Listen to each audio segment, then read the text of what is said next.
오늘 말씀은 읽으신 바와 같이 하나님의 성품을 가진 자에게 복이 임합니다 입니다. 오늘 이 말씀이 저와 여러분에게 이루어지기를 예수님의 이름으로 축복합니다. 지금 우리는 팔복이라고 부르는 말씀을 한 주 한 주 받아가고 있는데 오늘이 그 5번째 말씀입니다. 한 주 한 주 이 말씀을 계속 바라보고 있어요. 제 책상에 보면대에다가 이 면을 펼쳐놓고 계속 바라보고 있습니다.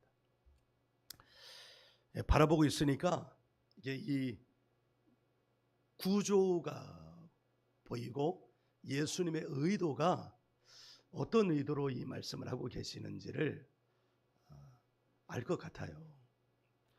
그 예수님의 의도를 안다는 게 참 은혜죠. 사람과 사람 사이에도 그 사람의 의도를 알고 관계를 맺어가면 관계가 괜찮아져요.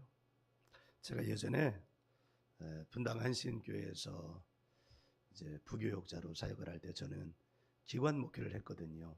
별세목교연구원 예수영성대학 사무처장 하면서 기획하고 진행하고 세워가고 하는 일을 했는데 제 위에 담임 목사님이 계시니까 담임 목사님과의 관계가 너무너무 중요한 거예요. 제가 분당 한신교회 사역을 1기, 2기가 있었거든요.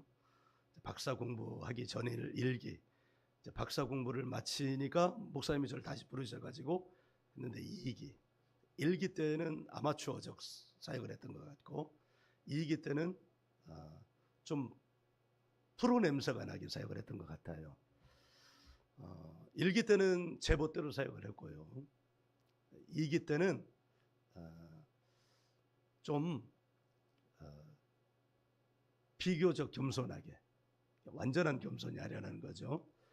그런데 어떻게 사역을 했냐면 기획을 하고 그 기획에 결제를 받아야 되잖아요. 그런데 이제 제 마음에 아무리 좋은 기획이라도 담임 목사님 마음에 안 들면 안 되는 거잖아요. 제일 먼저는 담임 목사님은 어떤 의도를 가질까 이걸 먼저 헤아리면서 제 생각의 사역이 아니라 담임 목사님이 바라보시는 방향에 맞춰서 기획을 했어요. 그리고 두 번째는 그걸 결제받을 때 저는 이게 가장 중요했다고 봐요. 아무리 좋은 기획이라도 그걸 보시는 목사님, 직장이면 상사죠. 상사가 지금 마음의 컨디션이 좋냐 안 좋냐 이거 참 중요한 것 같아요. 아무리 그분 의도에 맞아도 그분의 마음의 컨디션이 안 좋을 때 이걸 가지고 가면 이게 제대로 받아들여질까요? 안 들여질까요? 받아들이지 않죠. 그래서 저는 목사님의 마음을 계속 살폈어요. 목양실에 전화해가지고 목사님 지금 마음이 어떠시냐? 기분이 좋으시냐 안 좋으시냐? 목양실에 계신 사역자는 목사님을 제일 잘 알잖아요. 그래서 기분이 안 좋다, 안 좋아 보이신다 그러면 안 갔어요. 기분이 좋아 보이신다 그러면 갔어요. 그러면 100% 아주 흡족한 미소를 보면서 제가 기획안 기관의 결제를 받고 사역을 진행을 했어요.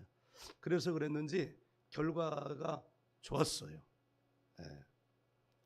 그렇게 제가 사역을 해가지고 분당 한신교회에서 여기 광교 한신교회를 개척을 한 거예요. 이 교회가 그냥 생긴 게 아닙니다. 이렇게 사역을 했어요. 사람과 사람 사이에서도 이런 지혜가 필요하잖아요. 그러니까 나는 기획을 너무 잘했어. 그러니까 당신이 내 상관이라도 이거 받아야 돼.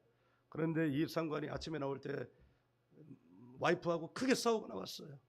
기분이 너무 안 좋은데 이거 받으라고 그러면 이거 제대로 받아지겠어요? 제대로 받아지지 않죠. 이런 지혜가 필요한데 하나님의 말씀도 마찬가지인 것 같아요. 성경을 읽을 때 내 관점에서 성경을 읽으면 그냥 이거 내 말씀이지 내가 복음이지 주님의 복음은 아닌 거죠. 그러니까 이 말씀이 은혜가 되고 내게 능력이 되려면 이 말씀을 하시는 주님의 의도를 알아야 되는데 제가 이 팔복의 말씀을 펼쳐놓고 계속 이렇게 보고 있으니까 주님의 의도가 이거 아닐까 그런 생각이 드는 거예요. 그래서 이제 지난주에 의에 줄이고 목마른 자 할 때 이 의가 세상이 말하는, 성경에도 분명히 공의를 말하고 정의를 말해요. 성경이 하나님의 공의와 정의를 무시하는 게 아니에요. 그런데 여기 이 팔복의 말씀에서의 의는 정의와 공의를 말하는 것이 아니라 하나님의 인정에 줄이고 목마른 자, 그러니까 하나님의 인정을 갈급해하는 자. 사실 우리 자녀들도 부모의 인정을 받으면 힘이 나잖아요. 그렇지 않습니까? 아내도 남편의 인정을 받으면 힘이 납니까 안 납니까? 근데 남편의 무시를 받으면 힘이 나요 안 나요? 이거 그냥 때려쳐버리자. 남자는 어떨까요? 남자는 아내의 인정을 받으면 세상에 나가서 진짜 힘있게 살아갑니다. 세상에 무서울 것이 없습니다. 아내들은요 남편을 많이 인정을 해주시면 돼요. 자녀들은요 부모 엄마 아빠의 인정을 받으면 얘들도 무서울 것이 없습니다. 힘도 없는데 놀이터에 가가지고 엄마 아빠의 인정을 듬뿍 받아온 애는 힘이 없어도 놀이터에 가서 싸움을 걸어요. 그리고 얻어 터지고 와요. 네, 그래도 기죽지 않아요. 왜? 엄마 아빠가 나의 든든한 버팀목이라는 것을 알기 때문이에요. 반대로 부모도 자녀가 인정해주면, 우리 아빠는 이런 사람이야, 인정을 해주면 엄마 아빠가 힘이 날까요 안 날까요? 힘이 나는 거예요. 그러니까 인정을 받는다는 건 너무너무 중요해요. 그래서 예수님이 말씀하시는 거예요. 여러분, 하나님의 인정을 줄이고 목마르, 줄이다는 배고프잖아요. 배고프다는 거고, 목마르다는 건 갈증이 있다는 거예요. 그러니까 여러분 인생을 살아가면서 제일 줄여야 할 것, 배고파야 할 것, 제일 목말라야 할 것, 갈증을 가져야 할 것은 하나님의 인정을 받는 거예요. 아멘. 네. 그러면서 창세기 15장 6절 말씀을 제가 말씀드렸잖아요. 여호와께서 아브라함의 이것을 보시고 이를 그의 의로 여기시니라. 그러니까 아브라함의 믿음을 보셨는데 이를 그의 의로 여겼다. 아브라함 너 정의로워, 아브라함 너 공의로워, 이렇게 말씀하셨겠어요? 너 날 믿어줬으니 넌 정의로운 자야, 너는 공의로운 자야, 이거 아니잖아요. 거기에 이 표현이 중요한 게 여기시고, 의로 여기시고, 이 말은 인정해 줬다는 거예요. 아브라함을 인정해 줬다는 거예요. 사랑하는 여러분, 그래서 우리가 이 세상을 살아가면서 가장 인정을 받아야 될 건 하나님의 인정인 줄 믿습니다. 왜 하나님의 인정을 받아야 될까요? 거기 보면 그들이 배부를 것이며 이렇게 말씀됐잖아요. 이 배부르다는 말은 축복을 받는다는 거예요. 제가 지난주에 말씀드렸잖아요. 우리가 하나님을 인정하면 우리는 뭘 받고? 네, 이럴 줄 알았어요. 다 잊어먹었죠? 우리가 하나님을 인정하면 구원을 받고, 하나님이 우리를 인정하면 우리는 뭘 받고? 축복을 받고. 할렐루야. 자, 오늘은 오늘 거 설교하지 않고 지난주 거 복습해야 되겠어요? 다시, 우리가 하나님을 인정하면 우리는 뭘 받고? 구원을 받고. 10원이 아니에요. 구원을 받고, 하나님이 우리를 인정하면 축복을 받고, 그게 배부를 것이에요. 우리가 배가 따숩다, 이 말은 무슨 말이에요?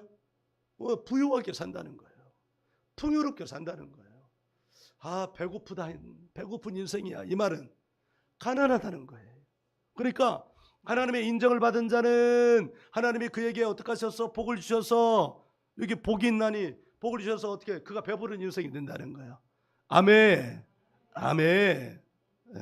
배부른, 지금 너무 배가 부른 거예요? 더 이상 배가 안 불러도 되는 거예요? 그러고 보니까 그런 것 같은데, 이분들이 한번 배고파 봐야 배부른 게 얼마나 큰 축복인지를 알 거 아니에요? 그러니까 배부를 때 더 아멘 하시기 바랍니다. 그게 겸손이에요. 자, 그런데 오늘은 긍휼입니다. 긍휼. 자, 제가 이렇게 이 팔복을 펼쳐로 이렇게 보니까요, 이게 보여요. 자, 한번 봐요. 여기서 심령이 가난한 자는이라고 말할 때 그 심령이 우리의 마음이라고 그랬어요? 그러지 않았죠? 이 심령으로 번역된다는 푸뉴마인데 뭘 말한다고 그랬어요? 성령을. 가난한 것. 네. 가난하다는 말의 본래 뜻은 뭐라고 그랬어요? 구걸하다. 그러니까 성령을 거지처럼 구걸하는 자. 그러니까 구걸은 너무 간절한 거죠. 그런 자에게 복이 나니 하나님의 나라가 그의 것이다. 그런데 애통은 뭐예요? 애통. 그러면서 비통과 애통을 설명을 했죠. 마음에 우리 어떤 인생도 마음에 어려움이 없는 사람 없습니다. 마음에 짐이 있습니다. 삶에 문제가 있습니다. 네. 저희 셋째 아들, 저희가 3남 1녀인데요.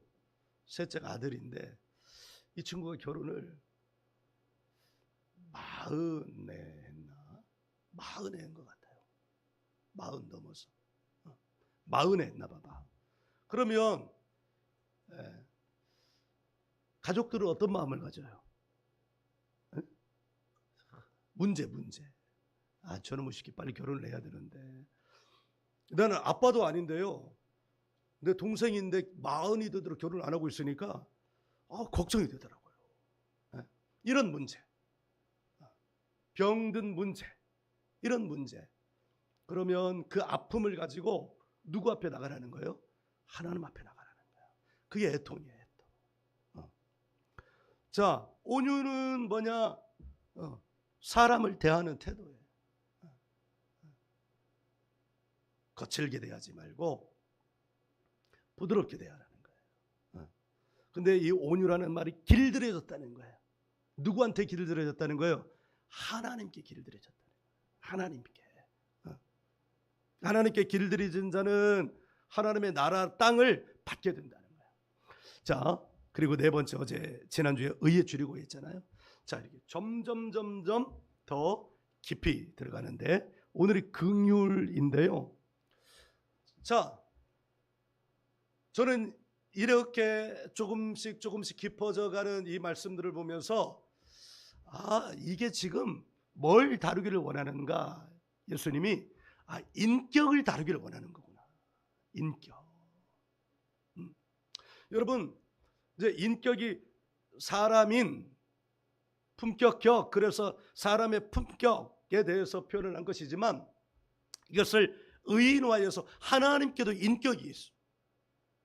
예수님은 당연히 인격이 있고, 그래서 성령님도 인격이 있는 거예요.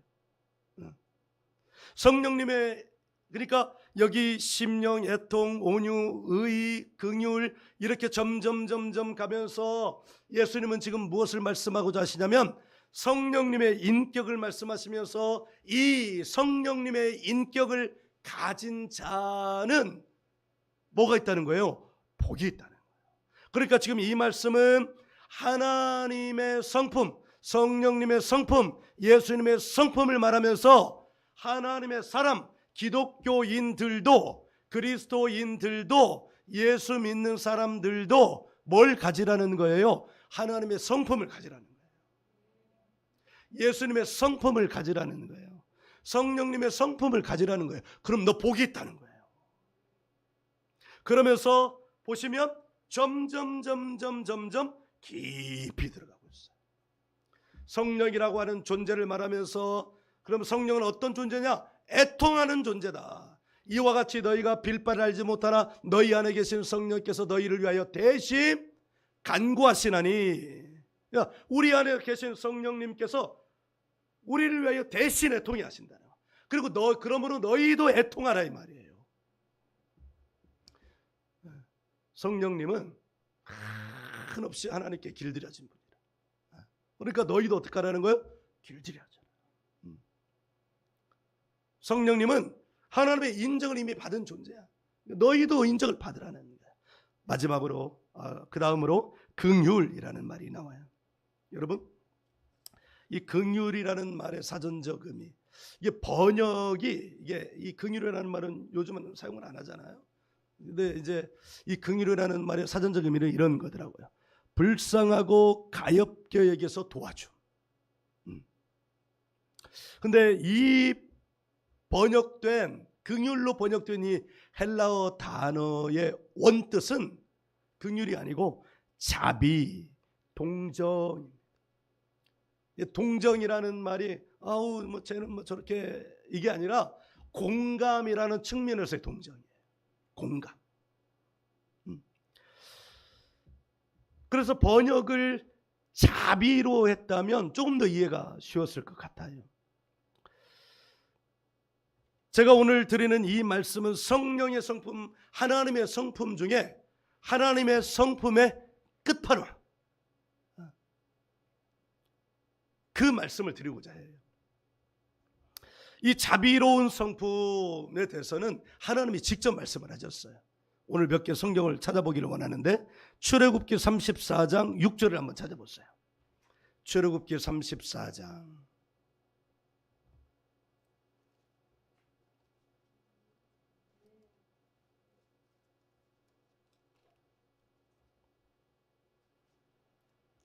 찾았어요? 네, 출애굽기 34장 6절 함께 읽어요. 여호와께서 그의 앞으로 지나시며 선포하시되 여호와라 여호와라 자비롭고 은혜롭고 노하기를 더디하고 인자와 진실이 많은 하나님이라. 아멘. 여기서 하나님은 하나님의 성품을 자비하다라고 최초로 말한대, 하나님의 입으로. 근데 이 말씀은 언제 하신 말씀이냐면 모세가 가장 괴로울 때. 언제냐면 하나님이 호렙산으로 부르셨어요. 출애굽하고 시내산에서 정상으로 부르셨어요. 그리고 거기서 말씀을 주셨잖아요. 두 돌판을. 그리고 말씀을 주셨어요. 40일 동안 있었어요. 근데 내려왔어요. 내려왔는데 어떤 일이 있었냐면 금송아지를 만든 거예요. 금을 모아가지고. 그리고 그 금송아지에게 이게 하나님이다, 우리를 인도한 하나님이요, 우리를 가나안 땅으로 이끌어갈 하나님이다, 이렇게 말한 거예요. 하나님이 모세에게 많은 말씀을 주시고 그것을 축약해서 십계명으로 두 돌판에 새겨주셨는데 제일 먼저 가장 중요한 말씀을 하셨을 거 아니에요. 너는 나 외에 다른 신을 내게 있게 할지 말지니라. 이 말은 무슨 말이냐면 하나님 외에 다른 신을 섬기지 말라는 거예요. 그래, 그 말씀을 모세하고 이렇게 말씀을 주시면서 이스라엘 민족을 향하여 통하여 하실 하나님 나라의 모형을 열심히 40일 동안 가르쳐 주셨는데 정작 이스라엘 백성들은 그 아래에서 뭘 하고 있었냐면 하나님이 말씀하신 모세가 가르쳐준 제1계명을 정면으로 어기고 있는 거예요. 왜 금송아지냐? 그 당시에 최고신이 금송아지예요. 송아지 모양이었기 때문에. 그럼 왜 금으로 만들었냐? 그때나 지금이나 금 가치는 최고의 가치이기 때문에 최고의 가치인 금과 신인 송아지, 이게 두 개를 합해 놓으니까 이거는 신 중의 신 아니에요. 그렇게 우상을 만들어 놓은 거예요. 모세가 내려와 가지고 이 우상 숭배한 자들을 다 죽입니다. 거기는 레위 지파도 있고 하여간 다 죽여. 모세는 이 많은 사람들을 죽이면서 막 흥분했을까요? 아싸, 나 오늘 사람 죽인다, 내 진짜 피맛이 나는, 살맛 나는 거야, 그러면서 이빨을 확 드러내면서 이렇게 했을까요? 아니, 자기 동족을 죽이는 그 아픔이 얼마나 컸겠어요. 그때 모세가 하나님 보기로 원합니다. 안 죽일 수는 없었어. 우상을 섬기니까. 이렇게 출애굽해가지고 첫 번째 일이 우상 섬기는 일이라면 이거는 시작도 못해보고 끝나는 거잖아요. 그래서 모세가 그렇게 죽이고 하나님 만나기를 원했어. 그런데 하나님을 정면으로 얼굴을 보면 모세는 또 죽는 거예요. 그래서 하나님이 너 두 바위 사이에 숨어라. 그리고 고개를 숙이고 있어라. 그리고 내 등을 봐라. 얼굴 보지 말고 등을 봐라. 그러니까 하나님을 최초로 본 사람이 모세인데 등을 봤어요. 그러니까 모세를 살려주시기 위하여. 그러면서 하신 말씀이 바로 이 34장 6절. 나는 자비롭고 은혜롭고 노하기를 더디하고 인자와 진실이 많다. 다른 상황이고 말씀이지만 창세기 19장 16절에도 자비라는 단어가 있습니다. 근데 이거는 히브리어 단어, 다른 단어예요. 19장 16절 그러나 롯이 지체하며 그 사람들이 롯의 손과 아내의 손과 두 딸의 손을 잡아 인도하여 성 밖에 두니 여호와께서 그에게 자비를 더하심이었더라. 소돔과 고모라가 불로 심판을 받을 때 롯이 구원을 받아요. 누구 때문에 구원을 받는 거예요? 롯 때문에 구원을 받아요? 아브라함 때문에 구원을 받아요? 하나님이 인정을 해주신 아브라함 때문에 롯의 가정이 구원을 받는 거예요. 이게 하나님의 자비하심이에요. 신명기 4장 31절. 신명기는 모세가 40년의 광야 생활을 마치고 가나안 땅에 들어가기 직전에 다시금 이스라엘 백성들에게 니네 지난 40년 동안 어떻게 지내왔는지 알지? 가나안 땅에 니네 들어갈 텐데 가나안 땅에 들어가면 제발 이거는 하지 마 부탁하는 거예요. 마지막 유언을 남기는 거예요. 그러면서 유명한 말씀을 하잖아요. 33장에 가서 이스라엘이여 너는 행복자로다. 누가 너와 같이 하나님의 구원을 받은 자가 있느냐. 근데 4장 31절에 모세가 이렇게 말합니다. 마지막 모아가지고 자기가 만난 하나님 40년의 인생을 모아서 유언을 남기듯이 하면서 이렇게 하나님에 대하여 말씀합니다. 내 하나님 여호와는 자비하신 하나님이심이라. 그가 너를 버리지 아니하시며 너를 멸하지 아니하시며 내 조상들에게 맹세하신 언약을 잊지 아니하시리라. 아멘. 하나님은 어떤 하나님? 자비하신 하나님. 이 말씀과 관련해서 신명기 4장 31절 말씀과 관련해서 이 말씀이 주는 의미와 가장 가까운 신약의 말씀은 아마도 사도 요한의 글 같아요. 요한 1서 4장 16절 한번 펴보세요. 요한 1서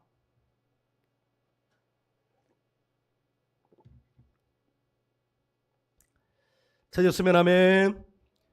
자, 우리 같이 읽어요. 시작. 하나님이 우리를 사랑하시는 사랑을 우리가 알고 믿었노니 하나님은 사랑이시라. 사랑 안에 거하는 자는 하나님에 거하고 하나님도 그의 안에 거하시느니라. 아멘. 자, 밑줄을 그을 것이 하나님은 사랑이시라 이렇게 하고요. 사랑 안에 거하는 자는 하나님의 안에 거하고 하나님도 그의 안에 거하시느니라. 이것도 밑줄을 그어요. 따로따로 밑줄을 그어요. 중간에 띄고. 자비와 사랑은 어떤 관계일까요? 이걸 알기 위해서는 자비의 사전적 의미를 알아야 돼요. 자비의 사전적 의미는 크게 사랑하고 가엾게 여김. 그 이유는 뭐였어요? 불쌍하고 가엾게 여겨서 도움을 줌. 자비는 크게 사랑하고 가엾게 여김. 그렇다면 하나님의 성품을 표현한 말을 긍휼과 자비로 번역을 했는데 긍휼이라는 마음이 하나님의 성품에 더 가까울 것 같아요? 자비라는 마음이 하나님의 성품에 더 가까울 것 같아요? 표현이 어느 번역이 더 가까워요? 더 맞는 것 같아요? 저는 자비라고 봐요. 크게 사랑하고 가엾게 여기. 크게 사랑해요. 사랑하되 크게 사랑하는 게 자비라는 거예요. 예수님은 팔복에서 점점 깊게 들어가면서 이게 5번째 말씀인데 깊게 들어가면서 하나님의 사랑을 지금 말하고 있는 거예요. 그러면서 너도 여러분도 하나님의 성품의 끝판왕인 자비로움, 사랑을 가지면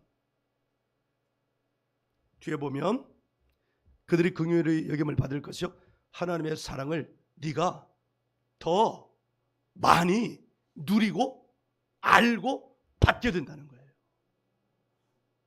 여러분, 사랑을 1만큼 아는 것과 사랑을 5만큼 아는 건 다르잖아요. 사랑을 1만큼 아는 사람의 사랑의 삶과 사랑을 5만큼 아는 사람의 사랑의 삶은 같을까요? 다를까요? 다르죠. 사랑의 질이 다른 거예요. 사랑의 질이. 지금 예수님은 하나님의 성품, 성령님의 성품을 말하면서 점점 더 깊이 들어가면서 너의 삶에 정말 필요한 건 그 자비로움이 필요하다. 하나님이 자비롭게 여겨주셔서 모세를 살려주시고 하나님이 자비롭게 여겨주셔서 롯의 가족을 살려주신 것처럼 너도 너를 자비롭게 여기고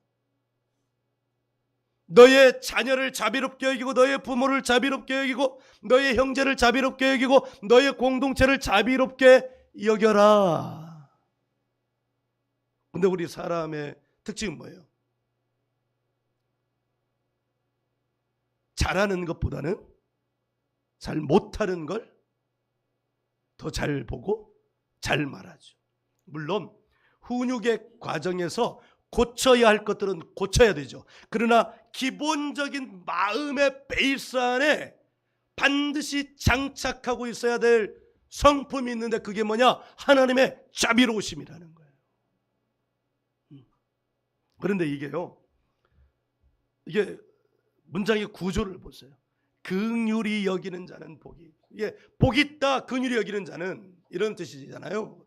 원문에 의하면 복 있어. 어떤 사람이 긍휼히 여기는 사람이 어떤 복이 있는데 그들이 긍휼히 여김을 받을 것이다. 아멘. 예수님은 이 산상수훈이라고 일컬어지는 이 5장, 6장, 7장 중에 7장에 가서 긍휼히 여기는 자는 복이 있나니 그들이 긍휼히 여김을 받을 것이요 라는 이 구도의 말씀을 한 번 더 합니다. 기독교 세계에서는 이것을 황금률이라고 말해요. 황금률. 우리 7장 12절을 한번 펴봐요. 7장 12절 함께 읽어요. 시작. 그러므로 무엇이든지 남에게 대접을 받고자 하는 대로 너희도 남을 대접하라. 이것이 율법이요 선지자니라. 아멘. 이게 기독교 세계에서는 황금률이래요. 사람이 살아가는데 황금과 같은 법칙이라는 거예요. 제가요 노예 활동을 거의 안 해요. 안 하게 된 계기가 있는데 그건 중요한 것은 아니고, 지난 봄노예 때 제가 이제 갔는데 이제 오랜만에 이렇게 목사님들을 뵀는데 거의 이제 동년배들은 좀 마음이 다르더라고요. 근데 이제 어느 목사님께 인사하면서 오랜만입니다. 그러면서 제가 이렇게 말을 했어요. 제가 노예 끝나면 전화 한번 드릴게요. 네. 평소에는 안 하던 말인데 그 말을 했어요. 그리고 이제 노예가 끝나고 와서 그게 계속 마음에 남아가지고 전화를 했죠. 네. 그래서 깜짝 놀라시더라고. 이 인간이 평소에는 거들떠보지도 않던 복이 뻣뻣한 백성 같은 인간이 뭐 이렇게 전화를 했냐. 그래서 그건 제 생각이고, 근데 놀라셨어요. 그래서 제가 이렇게 말해요. 제가 전화 드린다고 했었잖아요.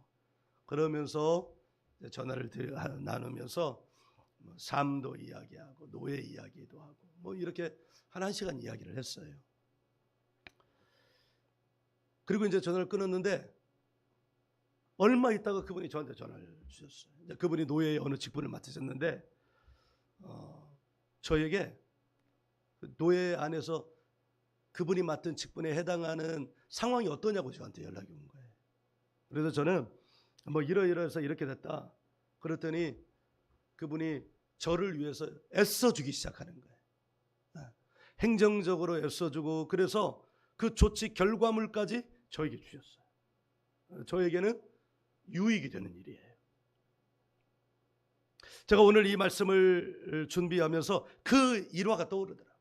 그러니까 여기 긍휼히 자비롭게 여기는 자는 그것과 딱 매치가 되지는 않지만 제 마음에 그분을 생각하는 마음이 있어서 전화를 드렸고, 저 뭐 이런저런 이야기 나누고 끊었는데, 제가 그렇게 하니까 그분이 나중에 그분의 직분과 관련된 행정적인 일을 처리하면서 저의 상황을 알아보시고 그것을 그분이 먼저 앞장서서 일처를 해주신 거예요. 해결을 해주신 거예요. 그래서 그 일화가 떠오르더라고요. 예수님이 지금 이 5장 말씀은 공식적으로 사역을 시작을 하면서 하나님 나라의 말씀을 구체적으로 하신 말씀인데, 보면 관계 안에서 이루어지는 말씀으로 다 이루어져 있어요. 그래서 지금 예수님 앞에 설교를 듣는 그 사람들에게 가장 중요한 이야기를 제일 먼저 하시는데, 그게 뭐냐? 니네 성품을 하나님의 성품을 가져야 돼. 하나님의 성품을 가지면 어떻게 되냐? 성령을 받아야 돼. 성령은 어떤 성품을 가지고 있느냐? 애통하는 성품. 나중에 예수님을 뜨겁게 사랑했던 바울 사도는요, 이 말씀을 어떻게 해석을 해서 성도들에게 나누어 줬냐면, 로마서 8장을 열어보세요.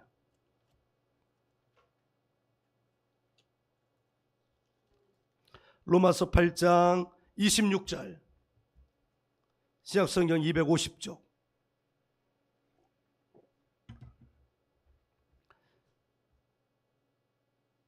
같이 읽어요.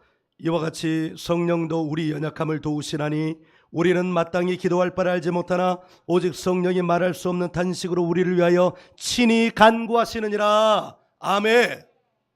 네, 우리가 살아가면서 우리가 정말 나에게 필요한 것이 무엇인지 모르고 살아갈 때가 많아요. 정말 구해야 될 것이 무엇인지를 모르고 기도할 때가 많아요. 예수님은 마태복음 5장의 말씀을 통해서 너네가 정말로 구해야 될 것은 성령이야. 왜? 이것 때문에 애통하는 자는 복이 있나니. 그런데 바울 사도는 그 예수님의 말씀을 정확하게 이해를 해서 성령이 우리 연약함을 도우신다. 왜냐하면 우리는 마땅히 무엇을 기도해야 될지 우리가 잘 몰라. 왜? 가리워져 있기 때문에, 영적으로 영의 닫혀져 있기 때문에. 그런데 성령은 아셔. 그래서 성령을 받은 사람 안에 계시는 성령께서 말로 다할 수 없는 탄식, 이걸 두 자로 줄이면 뭘까요? 애통함이에요. 말로 다할 수 없는 탄식을 해. 이 말은 소리를 낼 수도 없다는 거예요. 왜? 그 고통이 커서. 누구처럼? 한다처럼. 한다가 기도하는 데 있잖아요. 그의 모습을 보니까 술 취한 사람 같은 거예요. 한다는 너무 고통스러웠잖아요. 그렇게 말할 수 없는 탄식으로 그 뒤에 보면 우리를 위하여 친히 간구하시는 거예요. 그러니까 성령 충만함으로 성령의 기름 부음을 받고 살아가는 자들의 삶이 열리는 까닭은 뭐냐? 바로 이것 때문이에요. 성령께서 비통을 애통으로 바꾸셔서 성령께서 직접 기도하시기 때문이에요. 그럼 우리는 뭘 구해야 돼? 우리가 직접 기도하는 것보다 더 강력한 기도가 있으니 누구의 기도예요? 성령의 기도예요. 그러니까 우리 어떻게 해야 돼요? 성령 받기를 사모해야 돼요. 아멘. 27절은 기가 막혀요. 27절 같이 읽어요. 시작. 마음을 살피시는 이가 성령의 생각을 하시나니 이는 성령이 하나님의 뜻대로 성도를 위하여 간구하심이니라. 아멘. 하나님 우리의 마음을 아십니다.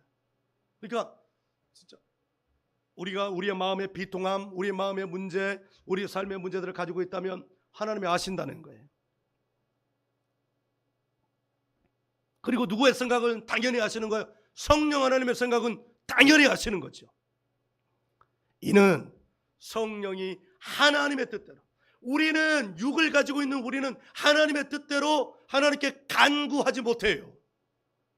우리 육의 뜻대로 간구하지, 정욕대로 간구하지. 우리는 하나님의 뜻대로 간구하지 못해요. 하나님의 뜻대로 간구할 수 있는 유일한 존재가 있습니다. 바로 성령님이에요. 그래서 우리는, 예수님이 뭐라고 말씀하시냐? 너희들 성령이 오시기까지, 성령의 능력으로 옷 입혀질 때까지 예루살렘을 떠나지 말라. 누구를 위하여? 우리를 위하여. 아멘.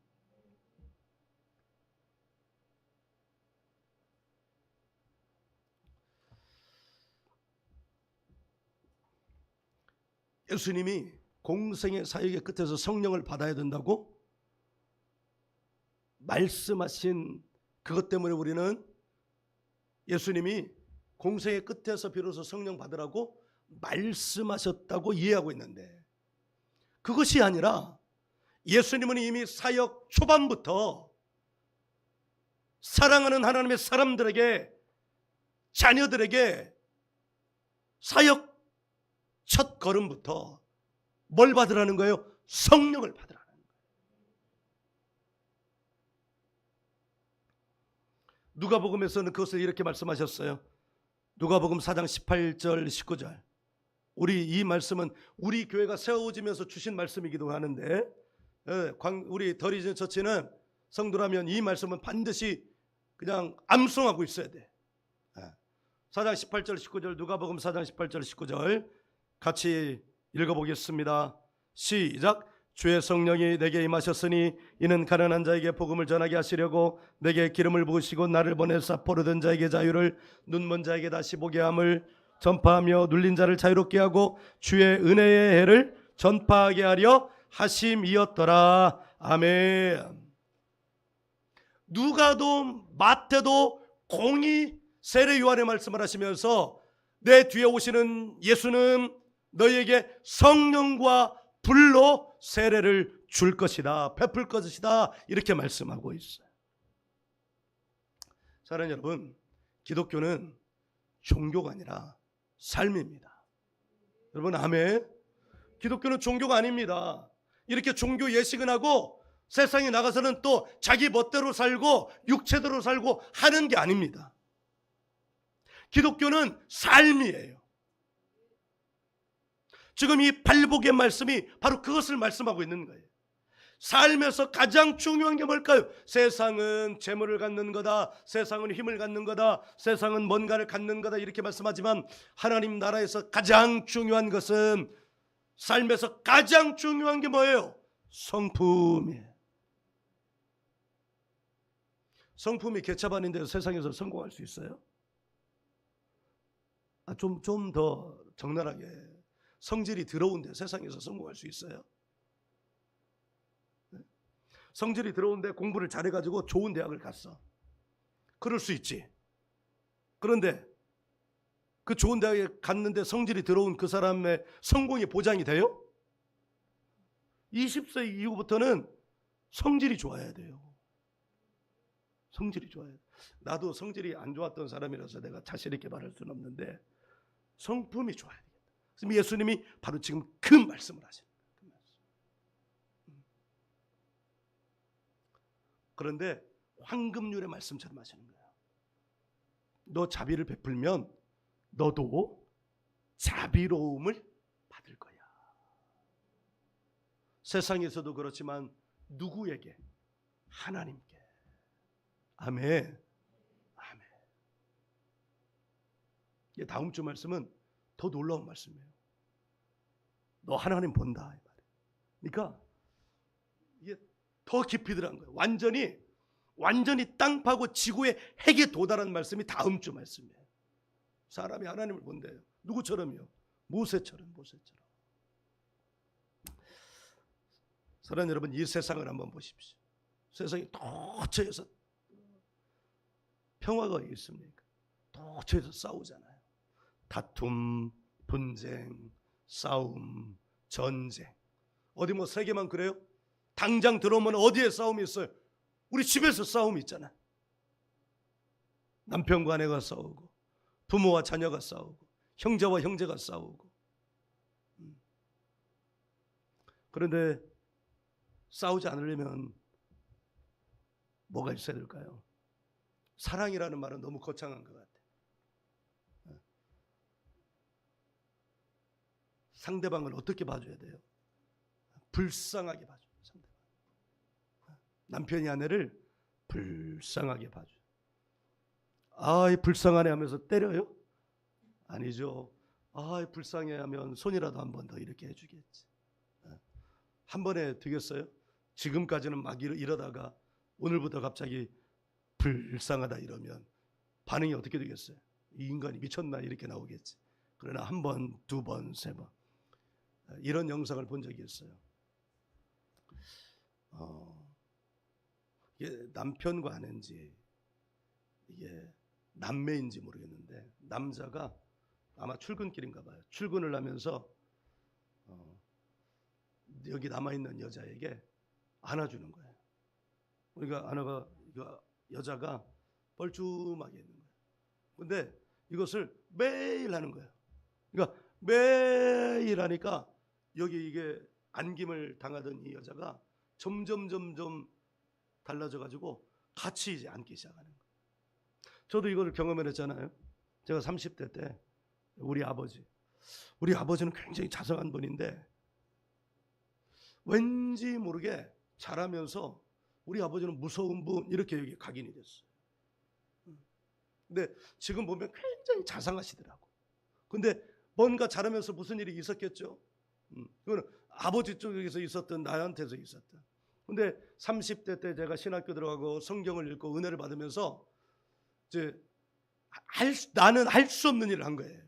어떤 일을 했냐면 가가지고 아버지를 냅다 안았어요. 그랬더니 느낌이 전해오잖아요. 어떤 느낌이 전해오죠? 이 자식이 뭐 하는 짓이야? 근데 이거를 집에 갈 때 그리고 떠나서 돌아올 때 계속 제가 안아드렸거든요. 근데 어느 순간부터 아버지가 몸이 부드러워지시더니 팔이 올라오기 시작하더니 이제는 아버지가 먼저 안으시려고 준비를 하시는 거예요. 어제도 그저께도 가서 우리가 다 안아드렸어요. 제가 안아드리고 사모님이 안아드리고 며느리가 안아드리고 손주 둘이 안아드리고 올라올 때도 이제 차에 타고 있는데 이제 아버지가 기다리시는 거예요. 안을 타이밍을. 그래서 제가 안겨드리고 며느리가 안겨드리고 두 손주가 안겨드리면서 이렇게 올라왔거든요. 그러니까 이 말씀대로 긍휼히 여기는 자는 긍휼히 여김을 받는다. 근데 이 성품이 누구의 성품이냐? 성령의 성품입니다. 우리 예수님이 지금 인생을 살아가면서 제일 중요한 것을 말씀하고 계시는데 점점 깊이 들어가는 거예요.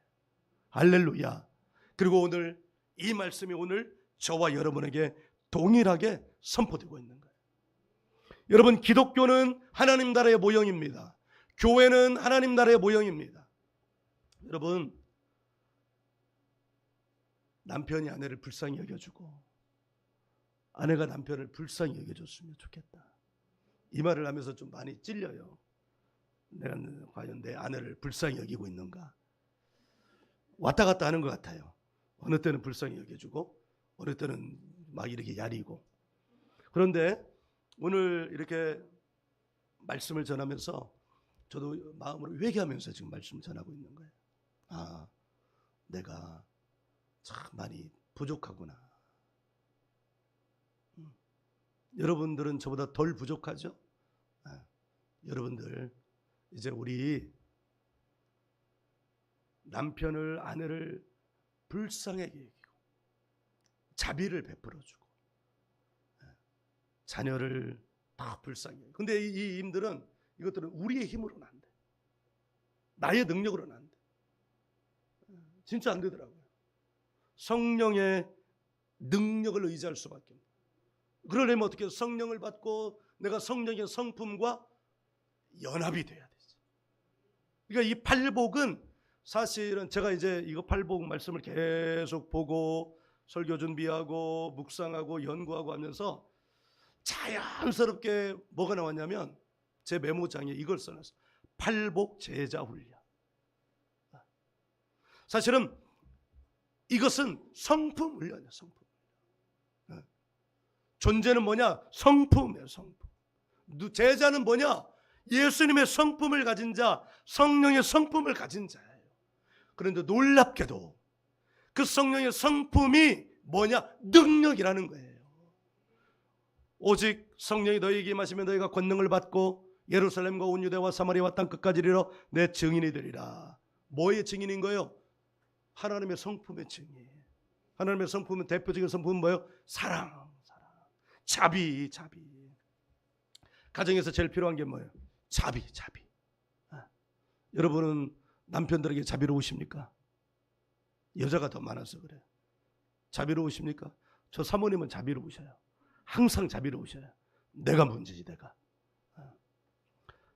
남편들이요 고개를 숙이시네. 이 남편이 저와 둘밖에 없는데 나는 이미 회개를 했습니다. 난 덜 자비롭다는 걸 이미 공개적으로 내놨어요. 우리 전상구 성도님은 와이프에게 자비로우십니까? 아니래. 앞으로 자비로우실 계획이 있으십니까? 노력해 보겠다. 할렐루야. 네. 아멘. 네. 할렐루야. 우리 교회가 이렇게 성령의 공동체가 되어가고 있다는 것이 얼마나 감사한지 모릅니다. 이제 시작이에요. 이제 시작. 1년 이걸 그 전에 이렇게 정확하게 구분이 되지 않고 분류가 되지 않았던 것이 지난 1년 동안 기쁨의 교회를 통해서 은혜를 받으면서 이게 정확하게 분류가 되는 것 같아요. 무엇을 추구해야 되는지를 정확하게 아는 것 같아요. 그것은 성령의 은혜, 성령의 성품. 마귀의 성품은 뭘까요? 야리고 욕하고 화나게 만들고. 성령의 성품은 자비를 베풀어주고 품어주고 안아주고 불쌍하게 이겨주고. 할렐루야. 우리 다 성령의 성품을 갖는 저와 여러분 되기를 예수님의 이름으로 축복합니다. 아멘.